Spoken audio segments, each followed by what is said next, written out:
Paper से ये जो प्रश्न है ये क्वाड्रेटिक इक्वेशन द्विघात समीकरण का है और ये बड़ा महत्वपूर्ण सवाल है क्योंकि इस सवाल को बोर्ड ने ऑलरेडी पूछ रखा है। बिहार बोर्ड के बच्चों का भी हूबहू मिलता जुलता सवाल मिलता है। ठीक है, बस यही कि सवाल हिंदी और इंग्लिश का ही अंतर है, वरना सवाल ऐसे ऐसे मैं उठा रहा हूँ कि दोनों के लिए लगभग सेम ही है। तो सवाल ये है कि एक यात्रा जो है लगभग 2800 किलोमीटर की है ना, 2800 किलोमीटर की, और ख़राब वेदर के कारण क्या हुआ, इनका जो स्पीड है वो 100 किलोमीटर डाउन चला गया, यानी पीछे मतलब कम हो गया है। जिस कारण से क्या होता है कि जो एरोप्लेन को जिस गंतव्य तक जिस टाइम में पहुंचना चाहिए उससे 30 मिनट ज़्यादा लगा, यानी यात्रा 30 मिनट ज़्यादा लग गई। अब इस प्रश्न को सीबीएसई बोर्ड वाले में या तो सीधा सीधा पूछ ले 3 मार्क्स वाले में, या 5 मार्क्स वाले में अगर सीबीएसई बोर्ड को ये सवाल अगर पूछती है तो केस बेस स्टडी में पूछा जाएगा कि बताइए कि ओरिजिनल स्पीड क्या है एरोप्लेन का, ठीक है, बढ़ा हुआ स्पीड क्या है, घटा हुआ स्पीड क्या है एरोप्लेन का, और भी इसमें और एक दो सवाल को लगाकर डिस्टेंस वगैरह को लगाकर अगर ये होती तो क्या होता, यानी केस बेस स्टडी में इसको पूछा जा सकता है। तो आते ही सवाल को देखते हैं। अब इस सवाल को जरा समझिए, क्या कह रहा है कि एक यात्रा 2800 किलोमीटर की है, यानी हमारे पास डिस्टेंस पहले से ही दे रखा गया है कि हमारे पास जो डिस्टेंस है वो 2800 किलोमीटर की है, ठीक है, और जो एरोप्लेन का स्पीड है वो 100 किलोमीटर कम जाता है वेदर खराब होने के कारण। तो इसका मतलब है कि ओरिजिनल स्पीड कुछ ना कुछ तो होगा। Let the let the original speed of craft के क्या होगा, ये हो जाएगा, मान लेते हैं x किलोमीटर पर आवर मान लेते हैं।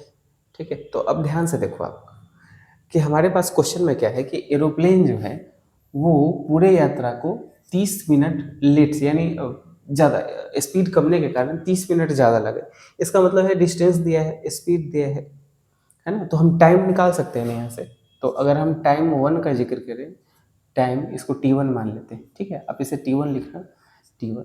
तो समय क्या लिखे, समय का फॉर्मूला क्या होगा बताओ, डिस्टेंस बटे स्पीड, यानी डिस्टेंस कितना है 2800 किलोमीटर और स्पीड कितना है x। तो वो इतना घंटा में वो क्या होगा, वो अपने गंतव्य तक पहले पहुंच जाती। लेकिन अब क्या हुआ कि वेदर खराब हो गया दो, ठीक है, ड्यू टू ठीक है बैड वेदर,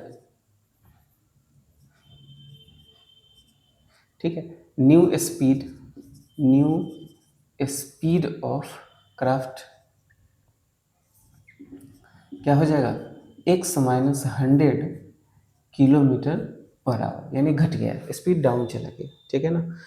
और डिस्टेंस तो इतना ही है, यानी 2800 का ही डिस्टेंस है।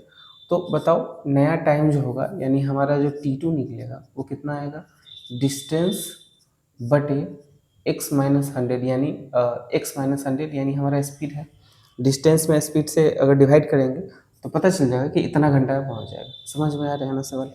अब सोचो कि अगर ये इस स्पीड से अगर एयरक्राफ्ट अगर चलेगी तो वो ज़्यादा समय ले रही है, यानी यहाँ T2 ज़्यादा है, बड़ा है, और यहाँ T1 क्या है, कम है। अगर किसी क्वेश्चन में, जैसे मैं 3 क्वेश्चन आपके लिए छोड़ूंगा अंत में, तो अगर किसी क्वेश्चन में लेस वर्ड आ जाए, ठीक है, तो वो कैसे बनाएंगे वो आपको बता रहा हूँ, लेस और मोड़ का केस बता रहा हूँ। यहाँ पर क्या हुआ है कि स्पीड घटा है तो समय बढ़ा है, ठीक है, इसका मतलब T2 और T1 के बीच का जो डिफरेंस है ये 30 मिनट है हमारा। तो अकॉर्डिंग टू अगर हम क्वेश्चन पर बात करें तो T2 माइनस T1 के बीच का जो डिफरेंस है हमारा वो 30 मिनट है।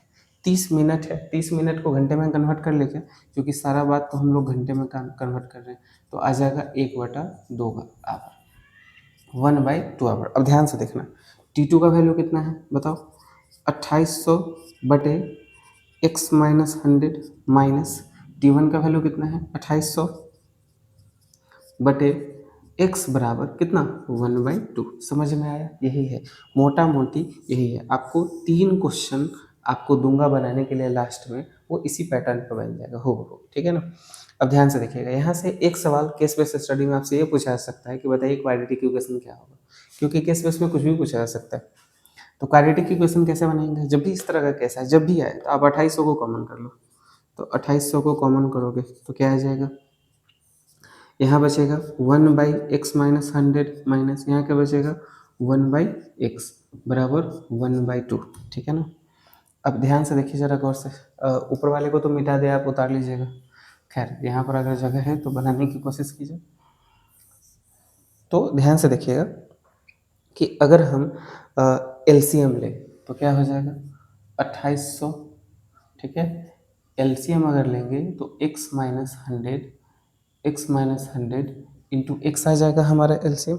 इससे ये कैंसिल, ऊपर इधर आ जाएगा क्या चीज़, इधर x आ जाएगा माइनस, है ना। x से x कैंसिल आउट, x-100, यहाँ क्या आ जाएगा x-100, ब्रैकेट बंद। इसको ब्रैकेट में क्यों रखे हैं हम लोग, क्योंकि हमारे पास यहाँ माइनस का साइन है, ठीक है।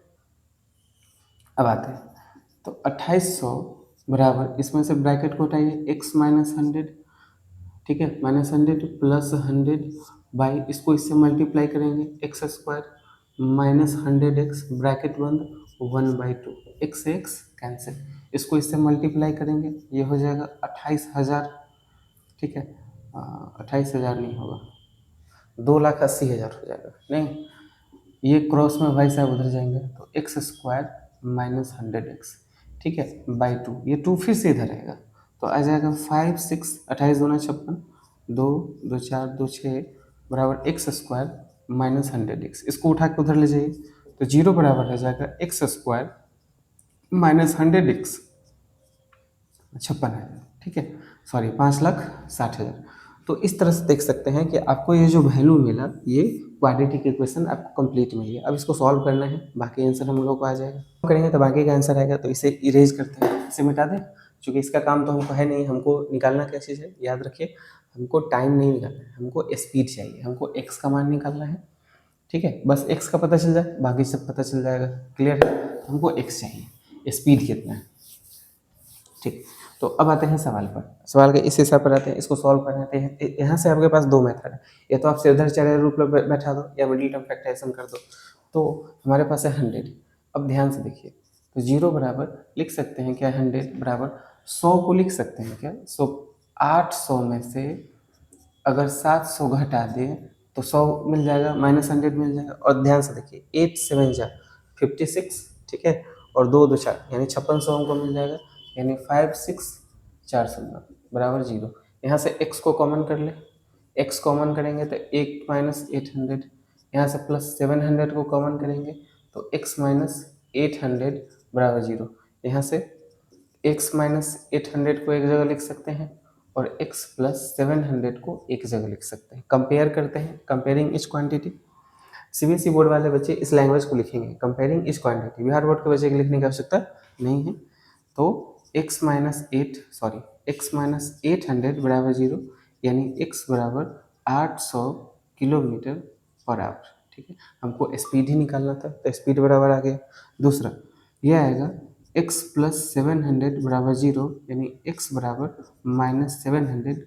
स्पीड कभी भी यहाँ पर निगेटिव नहीं हो सकता है, तो इसलिए हमारा जो आंसर होगा वो 800 किलोमीटर पर स्पीड होगा। अगर डिक्रीज स्पीड की बात करें, ठीक है, न्यू स्पीड की बात करें, ये तो पुराना वाला था ना, तो न्यू स्पीड कितना हो जाएगा, क्योंकि याद होगा x माइनस 100 था, x का वैल्यू आया 800 माइनस 100, यानी 700 किलोमीटर पर आवर। यानी एरोप्लेन 700 किलोमीटर पर आवर के हिसाब से अगर उड़ेगी तो 30 मिनट लेट से पहुंचेगी। ओरिजिनल ड्यूरेशन ऑफ टाइम कितना होगा, यानी एरोप्लेन जो है अगर उसी रफ्तार से उड़ती, यानी 100 किलोमीटर यानी 800 किलोमीटर घंटे की रफ्तार से अगर उड़ती तो वो कब पहुंचता। यानी T1 की अगर हम बात करें कि मान लीजिए अगर इस क्वेश्चन में हमको T1 निकालना हो, ओरिजिनल ड्यूरेशन ऑफ टाइम यानी T, क्योंकि यही है T हमारे पास, T1 2800 बटे x का वैल्यू कितना आया 800, 0 से 0 कैंसिल, 2 के पारा से 14, 2 के पारा से कितना 4 और कटेगा क्या, हाँ